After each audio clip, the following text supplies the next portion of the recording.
It's trade deadline week, which means only one thing. NHL teams are going to be selling off their assets or bulking up in preparation for a deep playoff run. But which teams should be doing the former or the latter? Well, it's time for our weekly power rankings to sort that out. Let's start at the very bottom, and the three teams who are in perpetual darkness and should obviously be selling whatever they can, even though that's probably not very much, are the Sharks, Blackhawks, and Nashville Predators. Above them, we have three teams in the bad tier, which has been renamed for this week to the sell almost everything tier. That includes the Sabres, Ducks, and Penguins. Basically, for these teams, if it's not a good young asset that you have going forward for the next 3 to 5 years, get rid of it. And yes, Pens fans, that does mean you should be considering trading away Sidney Crosby. I know you love him and you want him to retire a Penguin, but is there a realistic path to this team competing in the next year or two, given the prospect pools and the talent on this team, as well as some of the contracts they're going to have to offload?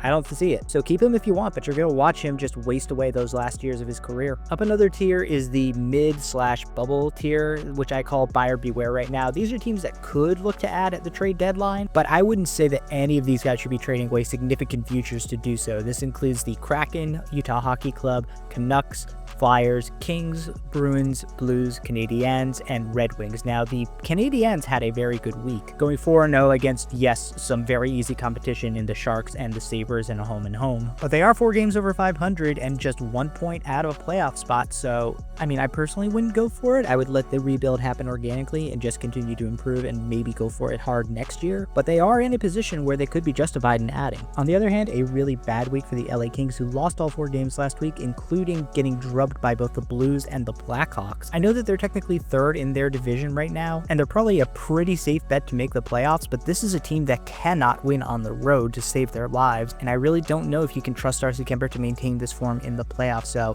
bit of a risk for the Kings to buy, but again, they are in the playoff hunt, so they could be looking to add as well. Next up, we have one team in their own tier, the New York Islanders, in the estate sale tier. This is an old, aging team that desperately needs to rebuild and has finally come to grips with the fact that they have no money, no chance to make the playoffs, and need to just sell off. Guys like Brock Nelson, Kyle Palmieri, Gabriel Pageau could all be on the move at the deadline. The right thing to do, but honestly, the Islanders should have been doing this a few years ago. Up next, we have the Flames and the Blue Jackets in their own tier. They're the Chaos Flame Goblins, but for this week, I've named their tier. It's not always about the money, Spider-Man. Both of these teams have good young cores, and in my opinion, should just stay the course, and if they make the playoffs, great, you're playing with house money, but if not, it's not a big deal, you'll be even better next year. But I can see both of these teams who are in wildcard spots right now saying, hey, let's go for it, let's roll the dice, really kickstart our rebuild, and as long as they don't trade away good young futures, I'm not opposed to that at all. And the Blue Jackets especially had a great week last week. They won all 4 games against middling competition, Detroit twice,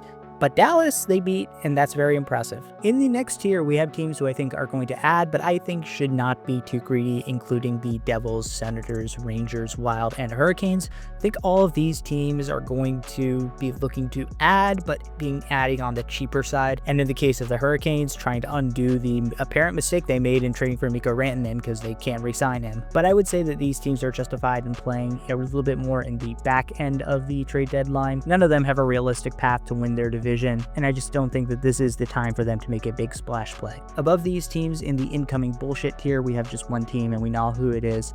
It's the Vegas Golden Knights. We've seen this story a million times before. Every year that this team is in contention, they pull a rabbit out of their ass, manage to make a big name splash at the deadline. Last year, it was Hanifin and Hurdle. This year, I don't know, maybe they'll add Brock Besser, get Mikko Rantanen somehow, or even bring back Alex Tuch from the Sabres, rubbing some salt in the wound of that Eichel trade. Up above them is the contending tier, which are teams that should just be adding at the deadline, which includes the Avalanche, Capitals, Oilers, Maple Leafs, and Lightning. Capitals, really bad week last week, lost 3 of 4, and their only win came in the shootout, including some pretty bad losses to St. Louis and to Calgary. As one of the elite teams last week, they are no longer in that discussion right now until they recover from this schneid. And the Oilers, this makes 2 bad weeks in a row for them, although they do have the excuse of having a very tough schedule against Tampa, Florida, and Carolina, all on the road. They lost Tampa and Florida, but beat Carolina. And finally, we have the elite tier, which are 3 teams that are definitely going to be going all in at the deadline: the Florida Panthers, Winnipeg Jets, and Dallas Stars. All teams that I expect are going to be looking to make big upgrades this week.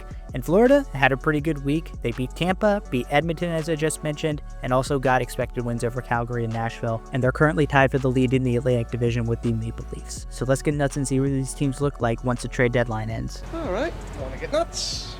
Come on. Let's get nuts!